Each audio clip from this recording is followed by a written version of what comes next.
Tülay'dan Örgüler YouTube kanalıma hoş geldiniz. Bugün bu güzel modelin anlatımını yapacağız. Şöyle başladım bir örnek parça olarak.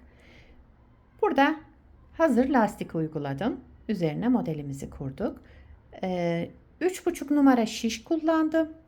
Modelde ilmek sayısına gelince 4 ve 4'ün katları artı 1 olması gerekiyor. Şöyle her model 4 ilmekten oluşuyor. En sonuna da 1 ilmek ekliyoruz. Modelimiz böyle devam ediyor. Arka yüzü de bu şekilde. Gayet güzel, yapımı kolay, 4 sıradan oluşan bir model. Şöyle yakın göstereyim. Evet. İsterseniz yapım aşamalarına geçelim. Şöyle ilmeklerimi çıkardım. Birkaç sıra haroşa lastik yaptım. Bunun üzerine modelimizi kuracağız. Modelimiz 4 sıradan oluşuyor. Hep bu 4 sıranın tekrarını yapacağız. İlmek sayımız da şöyle 4 ve 4'ün katları artı 1. Yani her model 4 ilmekten oluşuyor. En sonuna 1 ilmek ekliyoruz.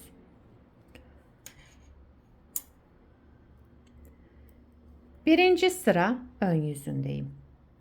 Kenar ilmeğinden sonra 3 ilmek düz.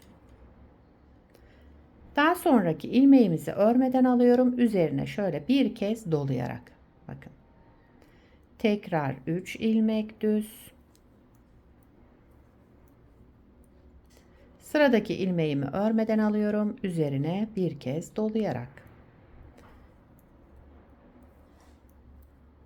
3 ilmek düz ördüm tekrar ve sıra sonunda kenar ilmeğimi de düz olarak ördüm. Birinci sırayı tamamladım. İkinci sıra arka yüzündeyim.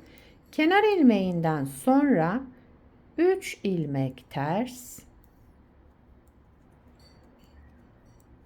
Sıradaki örmeden aldığımız ilmeği yine örmeden alıyorum. Şöyle şu şekilde bakın. Tekrar üzerine bir kez daha doluyorum. 3 ilmek ters.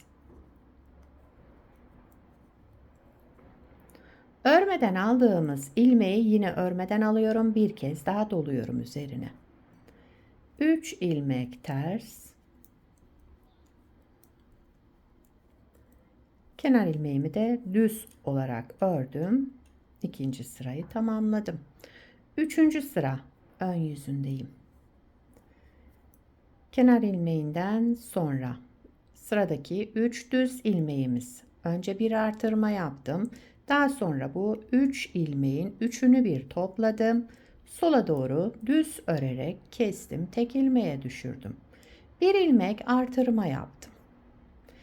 Sıradaki örmeden aldığımız ilmek, bakın üzerinde de doladıklarımız, şöyle hepsini bir alarak ilmeği örüyorum. Üstünde de dolama yaptığım ipler, şöyle hepsini bir aldım, düz ördüm.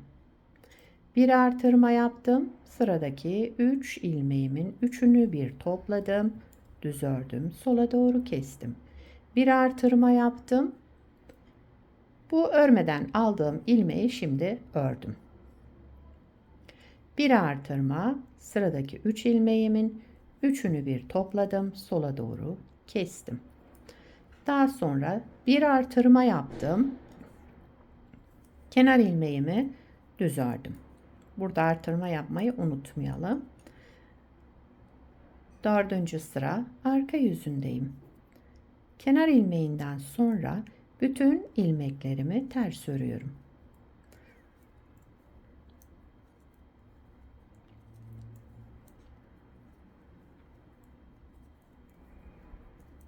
Evet, şöyle ilmeklerimin tamamını ters örerek dördüncü sıra, yani son sıramızı tamamlamış olduk. Şu şekilde. Model böyle arkadaşlar. Şöyle göstereyim. Model böyle devam ediyor. İsterseniz bir kez daha kuralım. Modeli tekrar kuruyorum. Birinci sıra ön yüzündeyim. Kenar ilmeğinden sonra 3 ilmek düz. Sıradaki ilmeğimi örmeden alıyorum. Üzerine bir kez dolayarak şöyle. 3 ilmek düz. Sıradaki ilmeğimi örmeden alıyorum. Üzerine şöyle bir kez dolayarak. 3 ilmek düz. Kenar ilmeğimi de düz ördüm.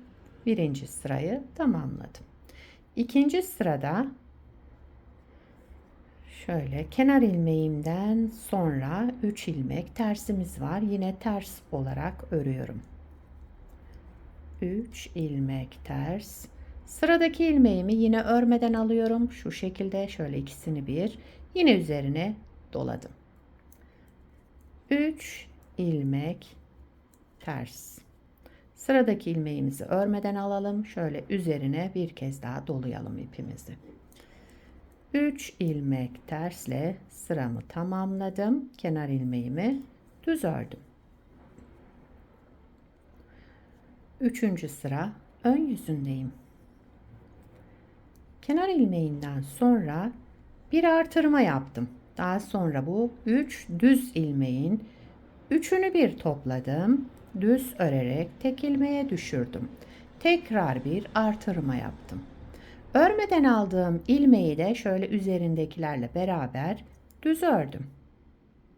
Bir artırma, sıradaki 3 ilmeğimiz düzü, hepsini bir topladım, yine düz ördüm ve tekrar bir artırma yaptım. Örmeden aldığım ilmeği 3. sıra ön yüzünde örüyorum. Üzerinde şöyle yaptığım artırmalarla. Bir artırma, sıradaki 3 ilmeğimin üçünü bir topladım. Düz ördüm. Sola doğru kesmiş oldum. Tekrar bir artırma yaptım. Kenar ilmeğimi düz ördüm. 4. sıra arka yüzündeyim. Kenar ilmeğinden sonra bütün ilmeklerimi ters örüyorum.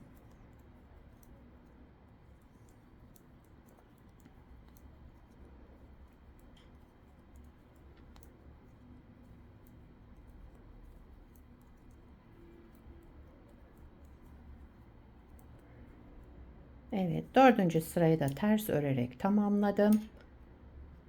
Modelimizi tamamladık. Bakın model şöyle devam ediyor. Şu parçamı tekrar göstereyim size. Burada 2 sıra haroşa lastik üzerine yaptık. Burada da şöyle önce de gösterdiğim gibi hazır lastik uyguladım. Bu modeli her türlü örgülerinizde kullanabilirsiniz. Yetişkin örgülerinde, çocuk örgülerinde, bebek örgülerinde. Hepsinde de ona göre iplerinizi tercih edersiniz. Gayet kolay, güzel, çabuk ilerleyen bir model.